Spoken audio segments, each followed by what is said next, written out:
And hello, everybody. It is Thursday, August 4th. It is noon. That means it's another weekly real estate update. I'm Mark Newstater, eXp Realty, along with Jaden Bax from Avenue Financial. Jaden, how are you? I'm loving life, buddy. How you doing? I'm doing great. Doing great. Thank you. So lots to get through today. We've got a recap of the week. I'm changing things up a little bit to better, I think, correlate to how the Calgary Real Estate Board shows their stats. So I'm going to put that up on the screen in a second. Jaden's going to talk about mortgage rates and what's going on and its craziness, and he can give you lots of good advice there. We're going to recap July as well. And we're going to compare a few little line items to Toronto because I can't tell you how many people say, oh, the market's crashing. I'm like, well, compared to what, right? Compared to what? Are we comparing to Toronto? Because it's a big difference. I'm going to show you all that here in a few minutes. So you can see there, I've got a blank line for net difference. I'm going to talk you through the stats and then what my reasoning was for switching things up the way I'm doing today. So we're into August, so happy August. I can't believe summer is almost half over. It's very sad, but we're enjoying it. So new listings of 338 this week. We had 220 sales. So you will now see this new sale to listing ratio, to new listing ratio percentage. That is a stat that the Calgary Real Estate Board uses to indicate what kind of churn we're getting on our new inventory. So moving forward, and you can see I've done the last few weeks, it's actually super interesting when you look at the last week of June going into July, and then the kind of the weeks around Stampede where a lot of the new inventory was being sold. We've had a big drop off here in the middle of summer, which I think is very much back to pre-COVID times, more of a normal market at 65% this week. I also added in days on market. We do take a look at that in our year over year, week over week look, but I wanted to kind of give you a picture here over the last 5 weeks. So we have 29 days, 28 days on market at the end of June, early July. Then we start creeping up. We were at 34 days on market this week. And I'm sorry I didn't have time to edit this slide. So net difference is still there. I'm moving away from that because, again, I believe that these stats better correlate to the Calgary Real Estate Board stats, and both the sale to new list price ratio and days on market are a really good indicator of what we're seeing in the market, as well as how many price reductions we have, total listings, we use all that. So we had 257 price reductions, excuse me, down from 315 last week. So that's more in line if you look at the last 5 weeks in terms of those numbers. Our detached listings actually went down this week, whether that's from sales, terminations, excuse me, good grief, terminations, things like that. So 2246 versus 2293 last week. Again, if you look at the last 5 weeks, we've been really kind of stagnant for total detached listings, and our total listings went down almost by 200 this week, 165, 170, somewhere in there.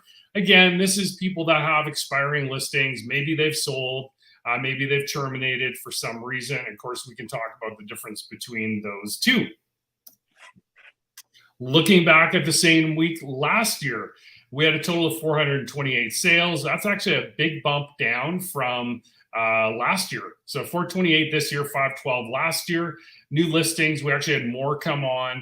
But look at our active listings. It's going to take a while for us to get back to last year's levels if we want to get there. We're still 20% down. And that's what I'm going to talk about. I'm going to give you one hint about the July recap is we're still lacking inventory on the detached and semi-detached side in the lower price point. So maybe let's think about 500,000 and under is where we're sorely lacking for that whole market. Median price, average price, days on market, you can see at 34, which I also recapped in the weekly stats. So Jaden, over to you with interest rates and talk me through what's going on.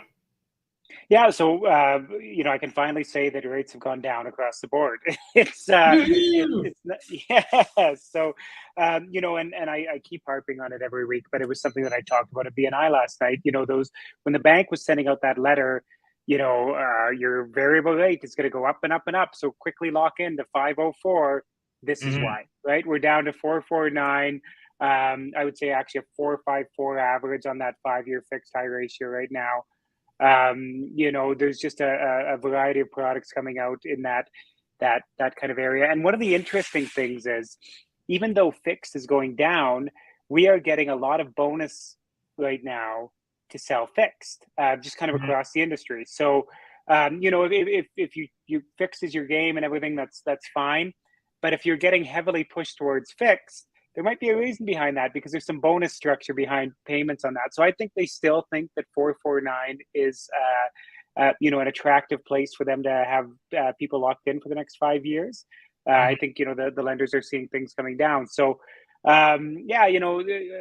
variable very likely is going to go up again this year. We've talked about how it's going to come back down again next year, but like, look, there's still a 3/4 point spread there, right? So, Mhm. even if it goes up 3/4 points and you lock into your variable today, that would be the time when it would pass the fixed.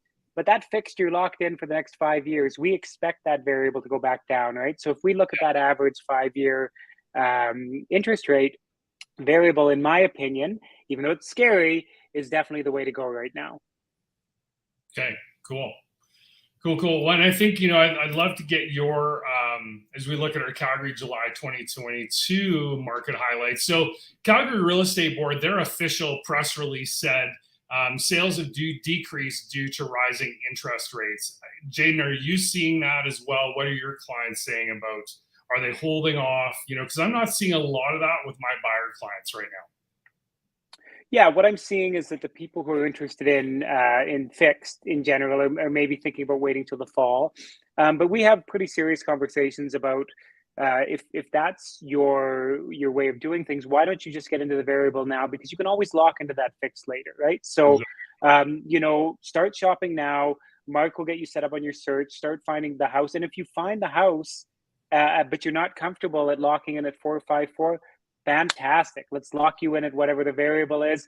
We'll get you down to that, 375 or 3.5, whatever you're comfortable at, sometime next year, right? So yeah, I'm maybe seeing where I see a little bit of that is on the refinance side.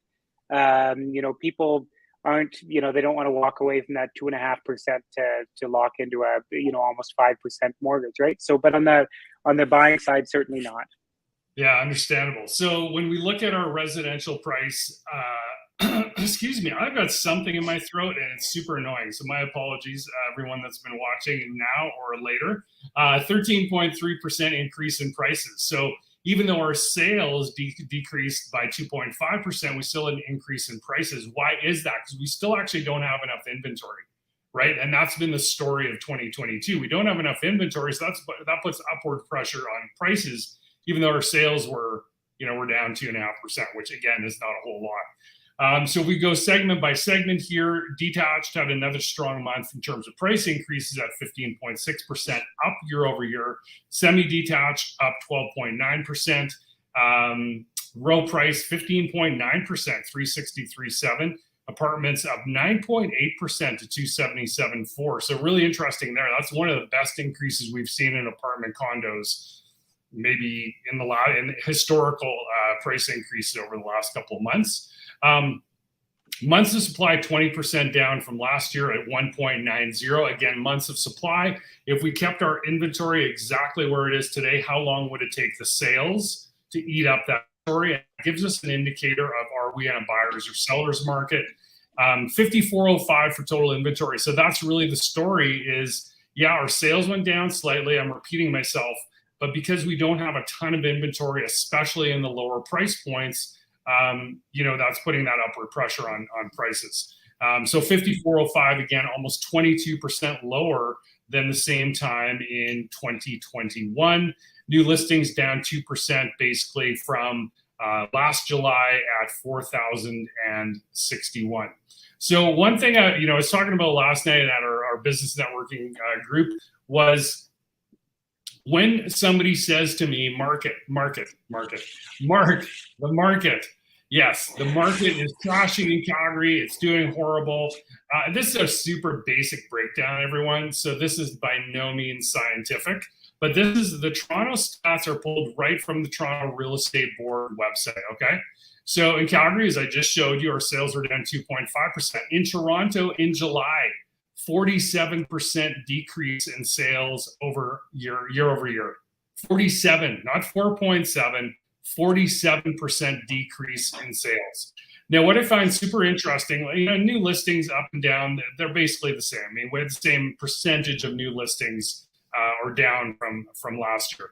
But here's the interesting thing. Even though sales were down, their benchmark price was up almost 13%.